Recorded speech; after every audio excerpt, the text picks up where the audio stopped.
So if you are looking at a standard green and red candlestick chart right now, you are essentially trading blind. Oh, completely blind, yeah. Because you are really just looking at the result of the market, right? Not the actual cause. You see the price drop, but you have, like, no idea about the hidden currents underneath that are dragging it down. Right, you don't see where the liquidity traps are set or, which institutional players are quietly absorbing the panic. Exactly. I mean, it feels like a complete picture, but it's really just the surface of the ocean. Which is an incredibly dangerous place to operate if you're actually deploying real capital.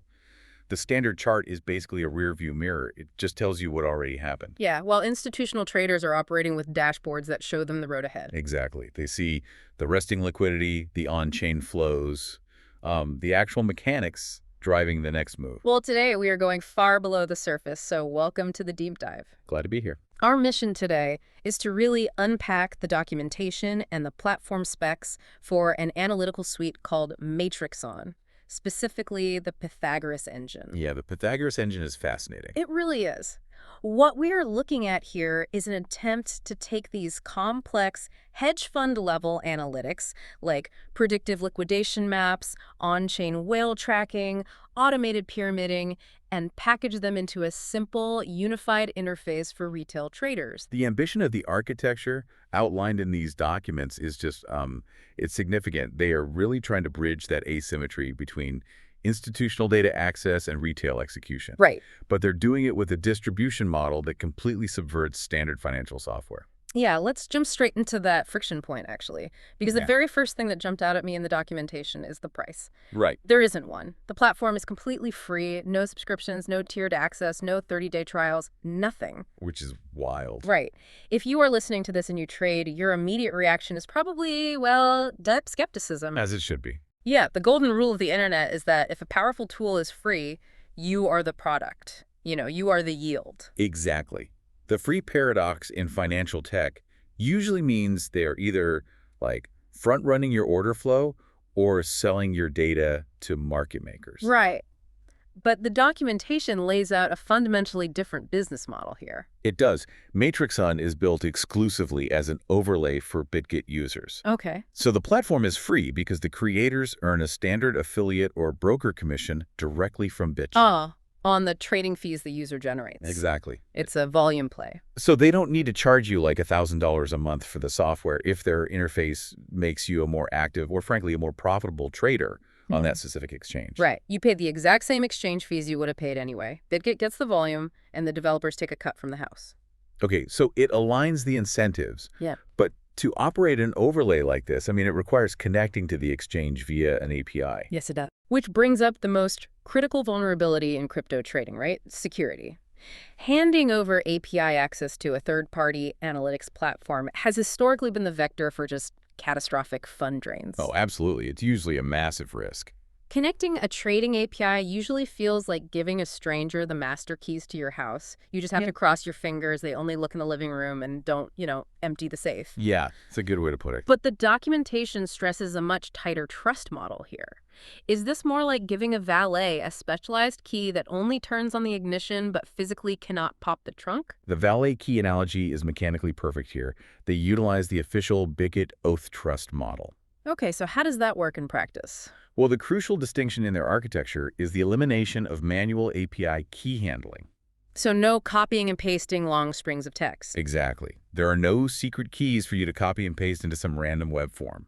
When a user connects, the authentication tokens issued by Bitget live strictly within the local browser environment.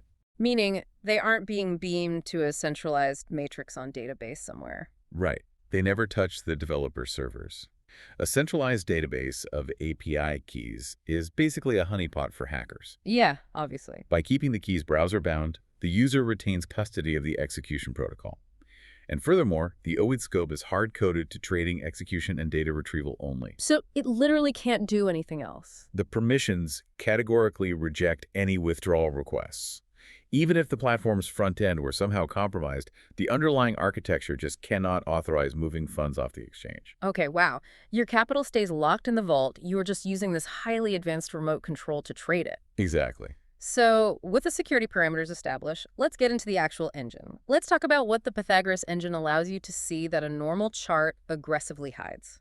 Yes, the foundational philosophy of the platform is market diagnostics. Right. It's about anticipating price action by analyzing the underlying forces rather than just reacting to the price candle itself. Which makes sense. One of their primary engines focuses heavily on delta divergence, specifically tracking the discrepancy between SPOT buyers and CVD.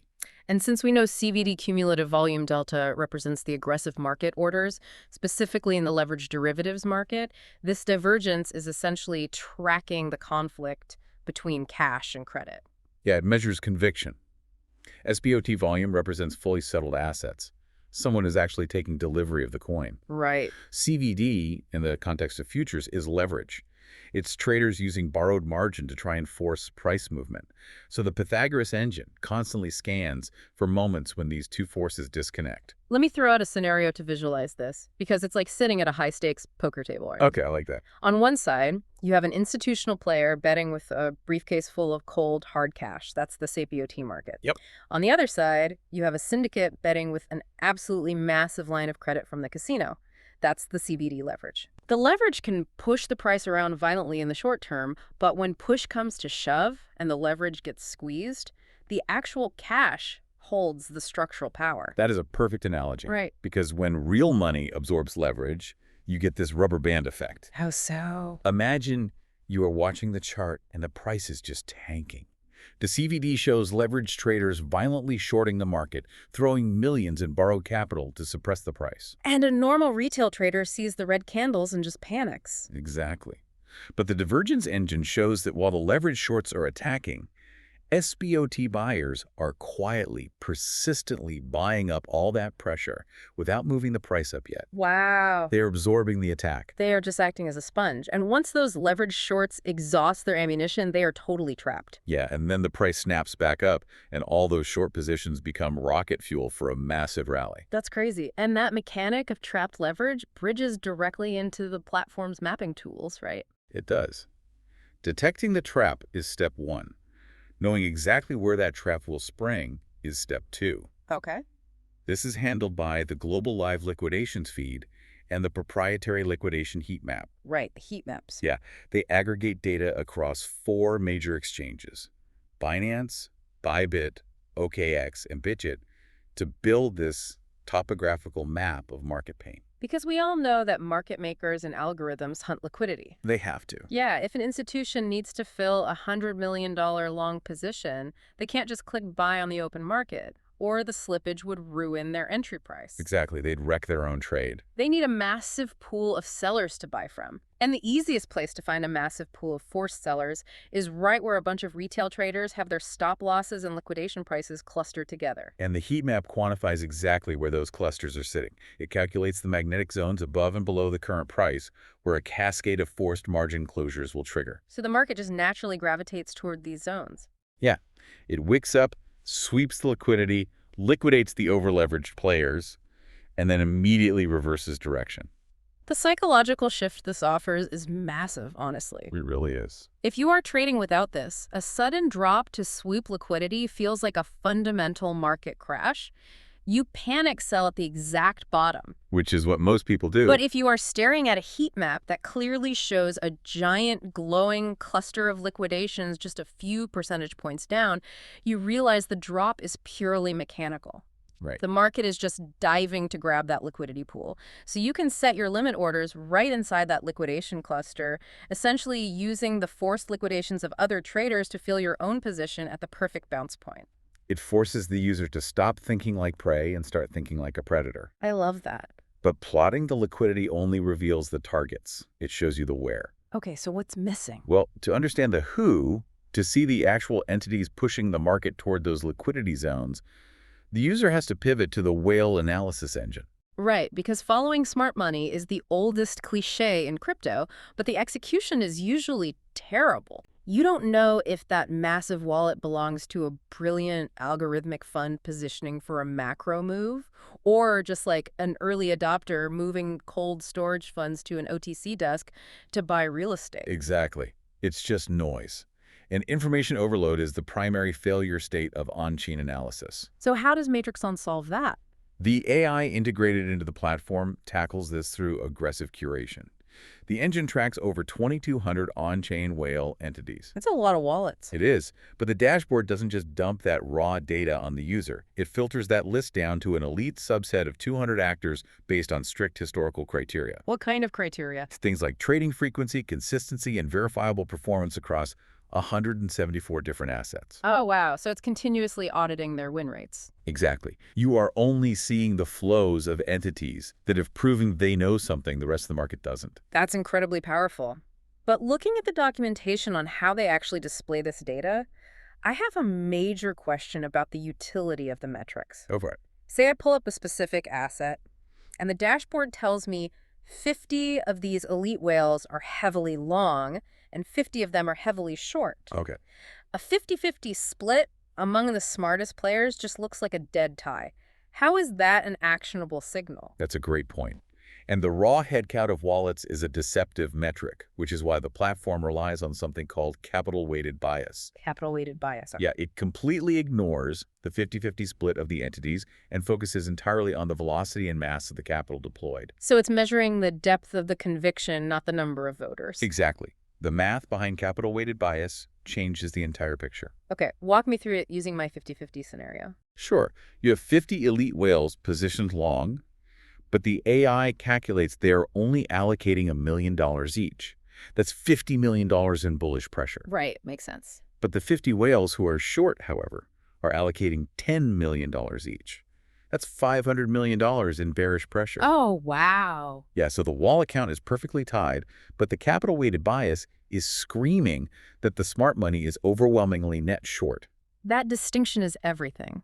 It strips away the illusion of a divided market and shows you the actual monetary physics. The system isn't asking what the whales think, it's measuring what they're willing to bleed for. And once a user synthesizes that data, once they see the spot divergence, identify the liquidation zones on the heat map, and align with the capital-weighted whale bias, they face the execution problem. Because analyzing the market is entirely different from deploying capital into it. Very different, which is why the documentation transitions from data visualization into a tactical playbook with two distinct automation tools. And they frame these tools as defense and attack, right? Yes. Let's start with the defense, because capital preservation is where most retail traders just fail completely. True. The platform includes a feature called Hedge Mode. Institutional portfolios are almost always edged. They rarely take naked directional risk on the entire market. But executing a proper hedge is usually incredibly complex for a retail trader. It's very difficult manually. The mechanics of Hedge Mode on this platform allow the user to balance their directional exposure dynamically. So how does that work in the app? Instead of just going long on the market and praying it goes up, Yeah. you construct a market-neutral posture. You go long on the assets, showing the strongest capital-weighted whale bias, and simultaneously, you short the assets, showing the weakest metrics. And the documentation highlights that this is all unified under a cross-margin setting. Yes, which is vital. For anyone fuzzy on why cross-margin is critical here, if you are running isolated margin on a long and a short separately, a sudden, violent wick in price could liquidate your short position before the market snaps back, completely destroying the hedge. Exactly.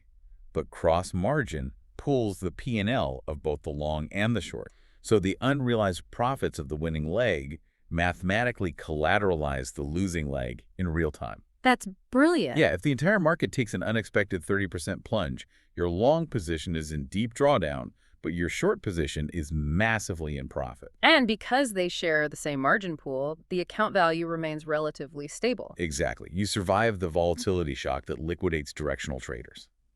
And the platform distills the creation of this complex structure down to just 3 inputs. 3 inputs? Yeah, selecting a slight bullish or bearish conviction, picking the strongest and weakest assets curated by the AI, and allocating the margin. It's literally institutional-grade survival tactics condensed into a retail interface with 3 clicks. But, defense only keeps you in the game. To actually scale an account, you have to lean into your edge. Right.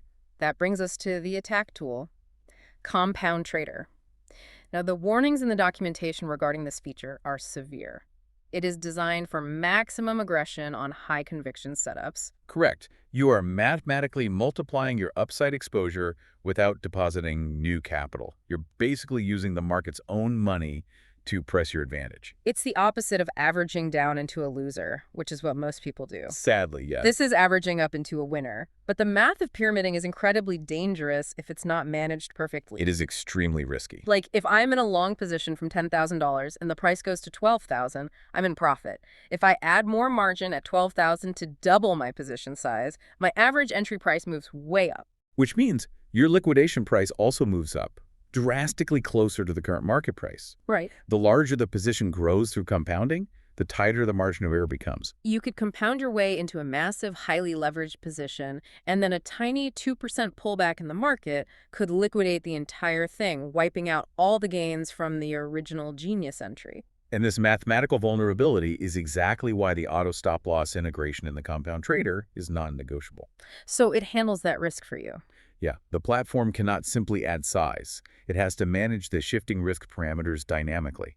When the tool compounds the trade, it recalculates the new liquidation delta and automatically shifts the stop-loss order up the chart. So it mechanically locks in the profit floor every time it steps on the gas. Exactly.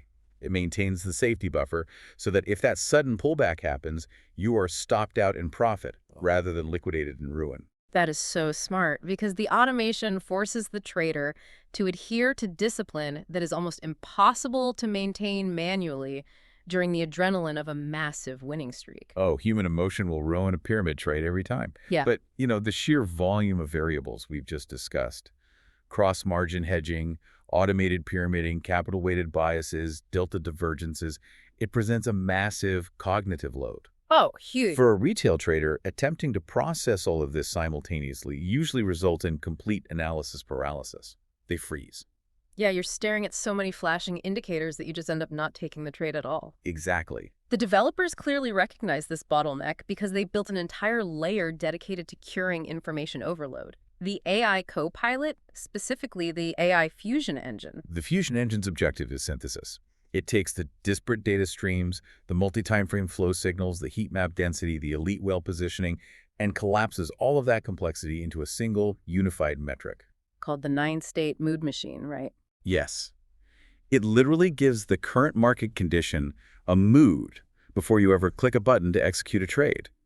It distills all that math into a verdict. Give me an example of how that looks. So you pull up a chart, and at the bottom, it might flash bull loud, meaning the whales, the spot buyers, and the liquidations all align for a long position.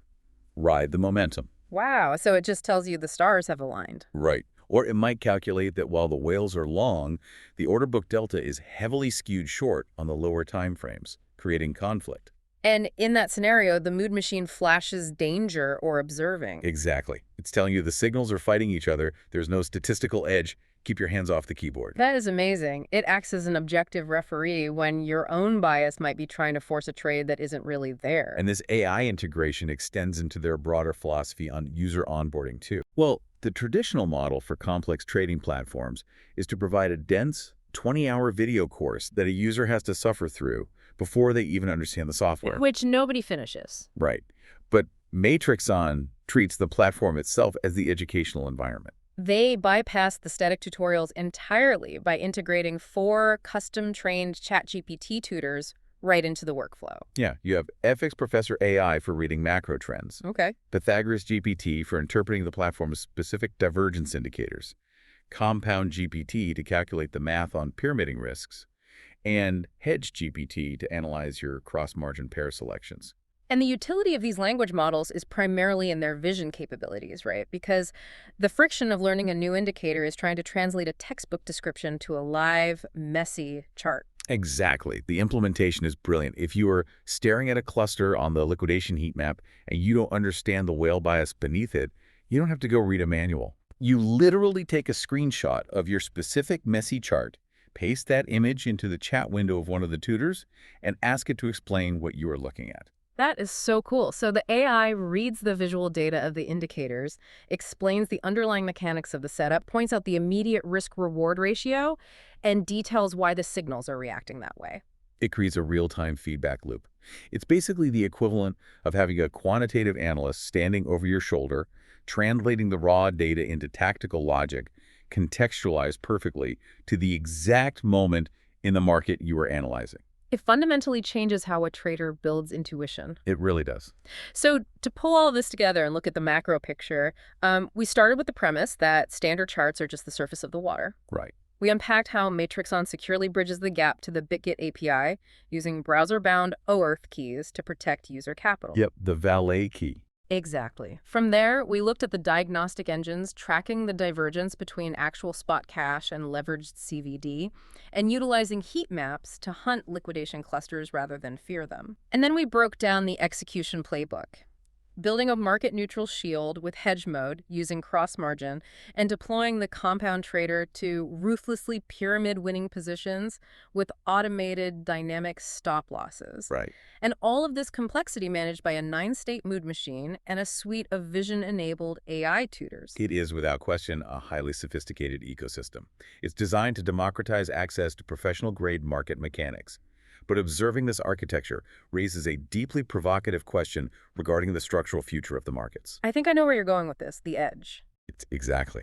For the last decade, hedge funds, algorithmic firms, and institutional players have relied on these precise tools, order flow imbalances, delta divergence, liquidation hunting, to extract wealth from retail participants. Right, the institutions had the X-ray vision, and retail was just trading red and green shapes. The entire market ecosystem relies on this asymmetry. So if a platform successfully democratizes these tools and distributes the weapons previously used against retail for free, what happens to the liquidity? What happens when the quote-unquote dumb money suddenly has a heads-up display of the matrix? Does their behavior change enough to break the model? Right, when a critical mass of retail traders can suddenly see the invisible currents, when they can all see the liquidation heat maps and position themselves alongside the elite whales, does the institutional edge simply decay? Or does the market rapidly evolve into an even more complex, opaque environment where institutions must invent entirely new mechanisms to hide their footprints and trap participants? That's the real question. That is a staggering thought to end on, because the ocean is still the ocean and the predators are still going to hunt. But maybe, armed with data like this, the next time you look at a chart, you won't just be blindly floating on the surface waiting for the tide. You'll actually see the currents, something to mull over. Until next time.